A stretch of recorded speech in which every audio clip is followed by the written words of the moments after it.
नमस्कार साथियों, आप सभी का स्वागत है आपके अपने primary education point YouTube channel में। चलिए हम हमारी सीरीज चला रहे थे जो कि 300 क्वेश्चन की थी, 300 क्वेश्चन आंसर जिसमें हमने करवाने हैं। और इससे पहले मैं 10 क्वेश्चन आंसर अभी तक करवा चुका हूं, जिनको मैंने आपको ये बताया था कि आप कोई भी क्वेश्चन सोल्व करो, आप बिना क्वेश्चन को पढ़े ही उसका उत्तर दे सकते हो। और आप 4 ऑप्शन को देख कर भी ये पता लगा सकते हो कि इसका उत्तर क्या होगा। चलिए उसी कड़ी को हम आगे बढ़ा रहे हैं। आज हमारे पास क्वेश्चन नंबर 11 है। विकास का सिर पदाभिमुख दिशा सिद्धांत व्याख्या करता है। यानी जो सिर पदाभिमुख दिशा है, इसे हम विकास की दिशा का सिद्धांत भी बोलते हैं। इसे हम विकास की दिशा का सिद्धांत भी बोलते हैं। क्या का विकास इस प्रकार आगे बढ़ता है, जैसे हमारा जो विकास होता है वो किस प्रकार आगे बढ़ता है। कौन सा पूछा यहाँ पर, सिर से पदाभिमुख दिशा। अब देखो यहाँ भिन्नों से एकीकृत कार्यों की ओर बिल्कुल नहीं है। अब सिर से आप समझ ही रहे होंगे, पहले सिर आना चाहिए, सीधी बात है। तो सिर देख लो आप, पहले किस में आया हुआ है, सामान्य से विशिष्ट कार्य, सामान्य से विशिष्ट ये अलग सिद्धांत है, ठीक है। और सिर से पैर की ओर ये अलग सिद्धांत है। तो यहाँ पर देखो सिर पदाभिमुख यानी सिर से पैर की ओर, पदाभिमुख का मतलब क्या, पद क्या होते हैं, पैर, यानी सिर से पैर की ओर जो हमारा सिद्धांत है, सिर से पैर की ओर। देखो जो हमारा विकास होता है वो कैसे होता है, वो होता है केंद्र से परिधि की ओर जाता है। जैसे केंद्र से परिधि की ओर जाता है और सिर से पैरों की ओर जाता है। क्योंकि हमारा जो विकास होता है तो उसमें सबसे पहले किसका विकास होता है, सिर का विकास होता है। किसका विकास होता है, बालक के सिर का विकास होता है। आशा करता हूँ कि आपको ये समझ में आ गया होगा। उसके बाद है 12वां क्वेश्चन है। उसके बाद है 12वां क्वेश्चन है। 12वें क्वेश्चन में क्या है, देखिए, भाषा विकास के संवेदनशील समय समय में भाषा विकास के लिए सबसे संवेदनशील समय निम्नलिखित में से कौन सा है। देखो भाषा विकास के लिए सबसे संवेदनशील समय कौन सा होता है। देखो इसमें दिखाया गया है बचपन, बचपन, ठीक है, या जन्म से पूर्व तो बच्चा भाषा सीखता ही नहीं है।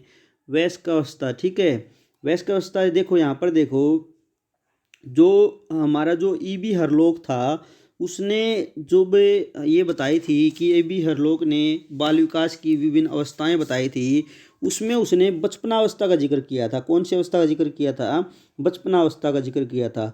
और उसने बचपनावस्था बताई थी 2 सप्ताह से 2 वर्ष तक बताई थी, ठीक है, 2 सप्ताह से 2 वर्ष तक बताई थी। अब तुम्हें पता है कि बच्चा भाषा, अब शुरू में 5-6 महीने तक तो बच्चा भाषा बोलनी सीखता नहीं है, ठीक है। लेकिन 1 या 2 साल का बच्चा क्या होता है, कुछ शब्द बोलने सीख जाता है, ठीक है। तो क्या होता है, कुछ शब्द बच्चा बोलना सीख जाता है। या उससे आगे आप 3-4 बढ़ोगे, उस समय तो बच्चा अच्छी तरह भाषा बोलना सीख जाता है। लेकिन हमें भाषा के विकास पर जोर देना चाहिए। सबसे पहले प्रारंभिक जो बचपन का समय होता है, वही क्या होती है, सबसे संवेदनशील समय होता है भाषा विकास के लिए, ठीक है। उसके बाद देखिए, उसके बाद 13 है, क्वेश्चन नंबर 13 है। क्वेश्चन नंबर 13 में क्या है, देखिए यहाँ पर क्वेश्चन नंबर 13 में है, एक 6 वर्ष की लड़की खेल कूद में असाधारण योग्यता का प्रदर्शन करती है। यानी जो लड़की है वो खेल कूद में क्या है, उसकी साधारण योग्यता नहीं, असाधारण योग्यता करती है। उसके माता पिता दोनों ही खिलाड़ी हैं। देखो माता पिता दोनों ही खिलाड़ी हैं, यहाँ तो हम थोड़ा आइडिया लगा भी सकते हैं कि ये क्या है, वंशानुक्रम चल रहा है। उसे नित्य प्रशिक्षण प्राप्त करने भेजते हैं। उसको डेली क्या करते हैं, प्रैक्टिस के लिए भेजते हैं। इस सप्ताहांत में उसे प्रशिक्षण देते हैं, ठीक है। और सप्ताहांत के अंत में भी क्या करते हैं, उसे परीक्षण देते हैं। बहुत संभव है कि उसकी क्षमताएं निम्नलिखित दोनों के बीच परस्पर प्रतिक्रिया का परिणाम होंगी। यानी उसके अंदर जो टैलेंट पैदा होगा वो किसका परिणाम है। एक तो आप ध्यान रखना, जहाँ पर भी मोस्टली आपको अनुवांशिकता और पर्यावरण दोनों मिले, ठीक है, वो हमेशा क्या होता है, उत्तर की ओर जाता है। अनुवांशिकता और पर्यावरण क्या है, हमेशा अनुवांशिकता क्या होता है, इसे बोलते हैं हम क्या बोलते हैं, इसे हम नेचर, और पर्यावरण क्या होता है, नर्चर, ठीक है। यानी अनुवांशिकता प्रकृति को बोलते हैं और पर्यावरण हम पोषण को बोलते हैं, ठीक। अनुवांशिकता जो पीढ़ी दर पीढ़ी चलती आ रही है, और पर्यावरण से जिसमें हम सीख रहे हैं, ठीक है। वृद्धि और विकास का यहाँ कोई जिक्र नहीं है। स्वास्थ्य प्रशिक्षण ये तो होना भी चाहिए भाई। अनुशासन, पौष्टिकता, ठीक है। अनुशासन तो है, लेकिन क्या है, उसके माता पिता भी क्या हैं, दोनों खिलाड़ी हैं। तो यहाँ पर उत्तर क्या बनेगा, अनुवांशिक और पर्यावरण, अनुवांशिक और पर्यावरण कि जो लड़की की क्षमताएं हैं अनुवांशिक एवं पर्यावरण का परिणाम ही होंगी। जो लड़की की क्षमताएं हैं किसका परिणाम होंगी, अनुवांशिकता और पर्यावरण का परिणाम ही होंगी। उसके बाद देखो, निम्नलिखित में से कौन सी सामाजिकरण के गौण वाहक है, ठीक है, एक होता प्रमुख होते हैं, ठीक है, एक होता है गौण, ठीक है, यानी प्रमुख नहीं पूछा है, गौण पूछा है, हो सकते हैं, गौण वाहक हो सकते हैं। अब देखो विद्यालय और आस पड़ोस, अब देखो भाई सामाजिकरण जरूरी नहीं है कि विद्यालय से ही बच्चा सीखेगा, उससे पहले तो बच्चा अपने घर से भी सीखेगा, ठीक है। उसके बाद यहाँ विद्यालय का जिक्र आया और पास पड़ोस का जिक्र आया है। विद्यालय और निकटतम परिवार के सदस्य है, अब देखो विद्यालय भी होगा, निकटतम परिवार के सदस्य भी, इसमें क्या है, परिवार और रिश्तेदार, इसमें तो भाई सिर्फ परिवार आ गया और रिश्तेदार से ही क्या होता है सामाजिकरण, ठीक है। उसके बाद है परिवार और पास पड़ोस, यानी परिवार भी होगा और आस पड़ोस ही होगा। अब देखो परिवार और आस पड़ोस है, अब ये क्या है, तो सामाजिकरण की कि प्रथम वाहक है, ठीक है, परिवार से ही तो क्या करता है सामाजिकरण सीखता है, लेकिन यहाँ कुछ गौण पूछा है। अब विद्यालय और पास पड़ोस, ठीक है, लेकिन यहाँ पर आप एक ऑप्शन देखिए ध्यान से, विद्यालय भी आ गया, निकटतम परिवार यानी पड़ोसी भी आ गए और परिवार भी आ गया। इसमें क्या है, इसमें आप देखोगे कि तीनों ऑप्शन क्या है, इसमें तीनों ऑप्शन समाहित हैं, तीनों ऑप्शन इसके अंदर हैं, तो इसका उत्तर भी क्या होगा। देखो हम साइकोलॉजी में आजकल दो तरह के क्वेश्चन पूछे जाते हैं, एक तो फैक्चुअल होते हैं जो तथ्य पर आधारित होते हैं जिसका उत्तर बिल्कुल सटीक होता है, और एक होता है व्यवहारात्मक क्वेश्चन, यानी जिसमें क्या होता है हमारे पास चार ऑप्शन ऐसे दिए होते हैं जिनका उत्तर देना हमें बहुत मुश्किल हो जाता है। उसमें हमें क्या करना होता है, उन चारों में से एक बेस्ट चुनना होता है, और बेस्ट ऐसा चुनो जिसके अंदर तीनों जो उत्तर दिए हुए हैं, तीनों ऑप्शन दिए हुए हैं वो समाहित हों, ठीक है। तो यहाँ पर उसका उत्तर क्या होगा, यहाँ पर गौण पूछा है तो विद्यालय और निकटतम परिवार के सदस्य ही इसका उत्तर होगा।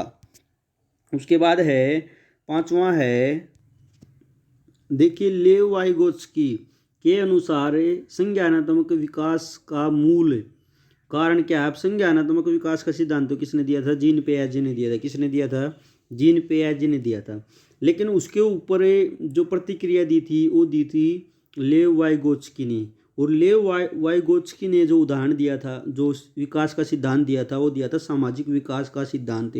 अब सीधी सी बात है कि जब भी लेव वाइगोत्स्की का जिक्र आ जाए तो वहाँ सामाजिक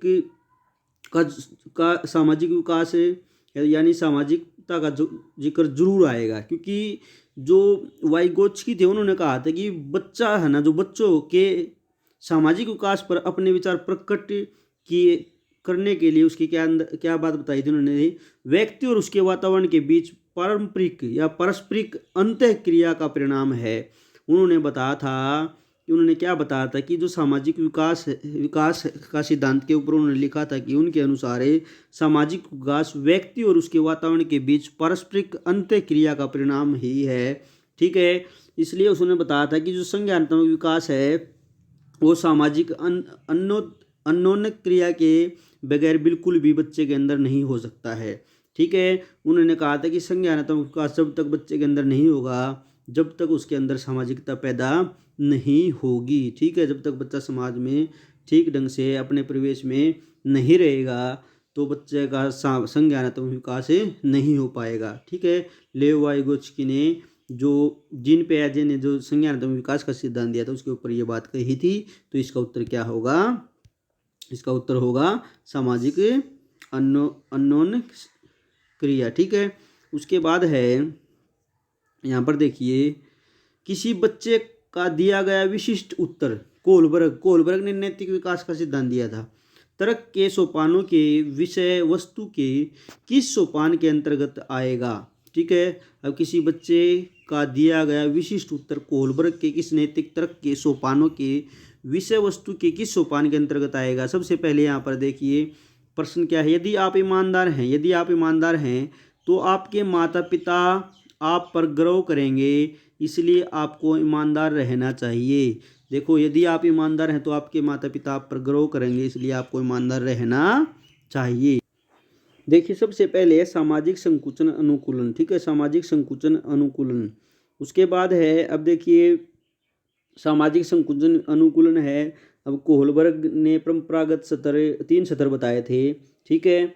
उसने बताया था जो नैतिक विकास का सिद्धांत दिया था उन्होंने, उसमें 3 सत्र बताए थे, परंपरागत सत्र, ठीक है। और फिर क्या था, उत्तर परंपरा कानून व्यवस्था उन्मुखता था, और फिर था उत्तर परंपरागत सत्र, ठीक है। ये परंपरागत सत्र एक पूर्व, एक परंपरागत और एक उत्तर परंपरागत सत्र, ठीक है। 3 बताए थे उन्होंने। उसमें देखो सबसे पहले क्या था, पूर्व परंपरागत था और परंपरागत था और उत्तर परंपरागत था, ठीक है। अब उसमें जो उसका परंपरागत सत्र था उसमें एक था अच्छा बच्चा या अच्छी बच्ची, अच्छा लड़का या अच्छी लड़की, या कानूनी व्यवस्था उन्मुखता। अब देखो यहाँ पर क्या है, ये बताया गया है कि यदि आप ईमानदार हैं तो आपके माता पिता आप पर गर्व करेंगे, इसलिए आपको ईमानदार रहना चाहिए। अब देखो इसमें बच्चा क्या करेगा, अपना नैतिक व्यवहार है क्या करेगा, इसमें बच्चे के अंदर ऐसी धारणा होगी कि वो अच्छा काम करेगा तो क्या होगा, उसको समाज में एक प्रकार से क्या मिलेगी, प्रसिद्धि मिलेगी, ठीक है। उसको सब अच्छा, देखो कई बार आप बच्चे कुछ काम कहते हो, क्लास में भी देखा होगा कि बच्चे को आप कुछ काम कहते हो तो बच्चा क्या करता है, सबसे पहले उसको करने की कोशिश करता है। क्यों करता है, क्योंकि वो अपने आप को बहुत ईमानदार दिखाना चाहता है और आज्ञा का पालन करता है। तो ये किस में आएगा, जो परंपरागत सत्र है उसका जो पहला ही भाग है, अच्छा लड़का या अच्छी लड़की अनुकूलन होगा, ये इसमें आएगा, ठीक है। कानून व्यवस्था अनुकूलन है, ये इसी का दूसरा भाग है, ठीक है। इसमें क्या करता है, जो अपना कर्तव्य निभाने के लिए क्या करता है, कानून के सम्मान, कानून पर ही क्या करता, निर्भर रहता है। और दंडे और आज्ञा, ये क्या होता है, ये पहला ही सत्र होता है परंपरागत सत्र का। उसके बाद है, उसके बाद देखो, जीन पियाजे के अनुसार अधिगम के लिए निम्नलिखित में से क्या आवश्यक है, जीन पियाजे के अनुसार अधिगम के लिए निम्नलिखित में से क्या आवश्यक है। जीन पियाजे ने कौन सा सिद्धांत दिया था, जीन पियाजे ने सिद्धांत दिया था संज्ञानात्मक विकास का सिद्धांत दिया था, ठीक है।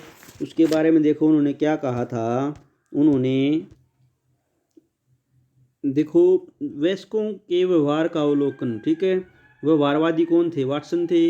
ईश्वरीय न्याय पर विश्वास, ये कभी भी उत्तर नहीं होता भाई, कभी ईश्वरीय वाला कोई क्वेश्चन आ जाए तुक्का भी मत मारना भूल कर भी, जहाँ पर ईश्वर नजर आ जाए आपको, ठीक है। ये मत समझना यहाँ पर ईश्वर ही हमारी मदद करेगा, ईश्वर लगाइए, ऐसा कभी भी मत करके आना, ठीक है। व्यवहारवादी कौन थे, वाटसन थे। शिक्षकों और माता पिता द्वारा पुनर्वलन पर क्या कि जीन पियाजे ने कोई भी काम नहीं किया था। अब यहाँ पर देखो, शिक्षार्थी के द्वारा पर्यावरण की सक्रिय खोजबीन, ठीक है, शिक्षार्थियों के द्वारा पर्यावरण की सक्रिय खोजबीन। यहाँ पर जीन पियाजे क्या कहते थे कि शिक्षार्थी के द्वारा जब पर्यावरण की सक्रिय खोजबीन की जाती है, यानी शिक्षार्थी अपने पर्यावरण में जो सीखता है, ठीक है, तो वह क्या होता है, उसका एक प्रकार से सीखने का व्यवहार सबसे अच्छा माना गया था, ठीक है। उसने कहा था कि बालक हमेशा पर्यावरण के साथ ही जो व्यवहार करता है उससे बच्चा क्या करता है, जल्दी सीखता है। उसके बाद है, नेक्स्ट है, जीन पियाजे के अनुसार, जीन पियाजे के थ्योरी से बहुत अधिक प्रश्न पूछे जाएंगे। जहाँ तक जीन पियाजे की बात है, अगर आप इसको पक्का कर लेना, क्योंकि 1-2 क्वेश्चन ही पूछा जा सकता है और 3-4-5 क्वेश्चन भी आपसे वहाँ पर पूछे जा सकते हैं। देखो यहाँ पर क्या क्या क्या कहा गया है, जीन पियाजे के अनुसार प्रारूप निर्माण वर्तमान योजनाओं के अनुरूप बनाने हेतु नवीन जानकारी में संशोधन और नवीन जानकारी के आधार पर पुरानी योजनाओं में संशोधन के परिणाम के रूप में घटित होता है। देखो जब भी हम स्कीमा में नया स्कीमा बदल लेते हैं, यानी नई जानकारी जोड़ लेते हैं, अपनी नई सोच उत्पन्न करते हैं, वो क्या होता है, वो होता है समावेश। क्या होता है, समावेश होता है। लेकिन हम क्या करते हैं, अपने स्कीमा में सुधार करते हैं, संशोधन करते हैं, परिवर्तन करते हैं, तो वो क्या होता है, समायोजन होता है। अब एक तो यहाँ पर नई जानकारी जोड़ी गई है, बिल्कुल नई जानकारी जोड़ी गई है, ठीक है, और पुरानी योजना में संशोधन किया गया है, तो यहाँ पर क्या है, समावेश है। दूसरी बात यहाँ पर क्या किया गया है कि अपना जो पहले का जो स्कीमा था उसमें क्या किया गया है, सुधार किया गया है, उसे बोलते हैं हम समायोजन, ठीक है। अब यहाँ पर आप देखिए समावेश और समायोजन कहाँ पर है, यहाँ पर है समावेश अनुकूलन, समावेश अनुकूलन, समीकरण संशोधन। उसके बाद है उसके बाद है समावेश और समायोजन के साथ, समावेश और समावेश, ठीक है। समावेश क्या होता है, नए स्कीमा को बदल लेना, नई सोच उत्पन्न करना। और समायोजन क्या होता है कि स्कीमा में सुधार करके हम क्या कर लेते हैं, उसमें अपनी जानकारी में संशोधन कर लेते हैं। उसके बाद है 19 हमारा, 19 क्या है, किसी प्रगतिशील कक्षा की व्यवस्था में शिक्षक एक ऐसे वातावरण को उपलब्ध करा कर अधिगम को सुगम बनाना है। देखो बार बार तुम्हें ये बताया गया है कि जो अध्यापक है वो अध्यापक ने किस पर जोर देना चाहिए, करके सीखने पर, ठीक है। जितने अधिक बच्चों से प्रैक्टिस करवाए, जितने उन्हें खुद करने के लिए मोटिवेट किया जाए, ठीक है। कि अध्यापक है, जो हमारी पाठ्यचर्या है उसमें क्या बताया गया कि अध्यापक क्या है कि सुगम करता है, सुविधा दाता है। अब देखिए यहाँ नियामक नहीं हो सकता, ठीक है, यानी नियमों में बांध कर नहीं। समावेश को हतोत्साहित करना, ठीक है, समावेश को हतोत्साहित करना। उसके बाद आवर्ती को बढ़ावा देना, यानी किसी को बार बार बढ़ावा देना। उसके बाद खोज को प्रोत्साहन देना। अब खोज को प्रोत्साहन देंगे तो बच्चा क्या करेगा, खुद करके सीखेगा, ठीक है। जो अधिगम है उस वो क्या होगा, उसका सरल बन जाएगा, ठीक है। तो बच्चे को अधिक से अधिक खोज के अवसरों के लिए प्रोत्साहित करना चाहिए। यहीं पर क्या होगा, इसका उत्तर होगा। उसके बाद देखिए हावर्ड गार्डनर, हावर्ड गार्डनर का कौन सा सिद्धांत था, हावर्ड गार्डनर का सिद्धांत था बहुबुद्धि का सिद्धांत। हावर्ड गार्डनर ने बहुबुद्धि का सिद्धांत दिया।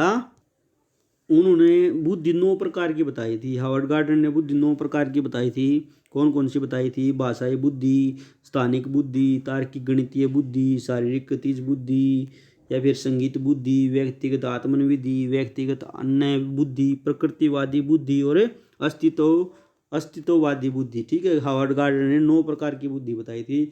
उनका कहना क्या था कि सभी के अंदर बुद्धि हो एक प्रकार की नहीं होती, सबका सीखने का अपना अपना ढंग होता है। अब देखो यहाँ पर क्या आ गया, बुद्धि केवल बुद्धि लब्धि IQ परीक्षा से ही निर्धारित होती है, बिल्कुल नहीं होती वही, ठीक है। उसके बाद शिक्षक को चाहिए कि विषय वस्तु को वैकल्पिक, जहाँ तक भी बात है कि शिक्षक को चाहिए कि बच्चे को सिखाने के लिए एक से अधिक विधियों का प्रयोग करना चाहिए, क्योंकि सब में क्या होती है, एक प्रकार की बुद्धि नहीं होती। जहाँ पर बहुबुद्धियों का जिक्र आ गया तो हावर्ड गार्डनर ने किसका जिक्र किया था, बहुबुद्धि का सिद्धांत दिया था। और बहुकारक का सिद्धांत आ जाए तो किसने दिया था, थोर्नडाइक ने दिया था, ठीक है। यहीं पर यही इसका उत्तर होगा, क्योंकि हावर्ड गार्डनर ने बहुबुद्धि और बहुबुद्धि के विकास का एक रूपरेखा की तरह ग्रहण करते हैं। यही क्या होगा, यहाँ पर इसका उत्तर होगा। अब यहाँ पे देखो एक और दिया है, यहाँ पर देखो विषय 8 भिन्न तरीकों से पढ़ा, हर बच्चे को प्रत्येक 8 भिन्न तरीकों से पढ़ाए। देखो ये संभव नहीं है, सबकी बुद्धि अलग अलग होती है, लेकिन बच्चों को बहुत अधिक तरीकों से पढ़ाना संभव नहीं है, ठीक है, ताकि सभी बुद्धियों का विकास हो सके। यहाँ पर 8 भी ना आया है, लेकिन उसने कितनी बताई थी, 9 बताई थी। यहाँ पर भी ऑप्शन गलत होगा और ये भी गलत होगा, क्योंकि यहाँ पर भी केवल तो जहाँ पर नजर आ जाए ना, जिस भी क्वेश्चन में उत्तर में आपको जिस भी ऑप्शन में केवल नजर आ जाए, ये बात ध्यान से सुनना सभी बच्चे, जिस भी क्वेश्चन में आपको केवल लिखा मिल जाए, केवल कभी भी किसी भी ऑप्शन, केवल वाला ऑप्शन कभी भी किसी का उत्तर नहीं होता। उसके बाद देखो यहाँ पर हमारे 20 क्वेश्चन आंसर हो गए हैं। आज के लिए हम इतना ही करेंगे। यदि आपको मेरी वीडियो अच्छी लग रही है तो चैनल को सब्सक्राइब कर लीजिए और बेल आइकन को दबा दीजिए, और लाइक भी करते रहिएगा और हमारे सेशन को शेयर भी करते रहिएगा। तो आज के लिए इतना ही। वीडियो को देखने के लिए आप सभी का बहुत बहुत धन्यवाद।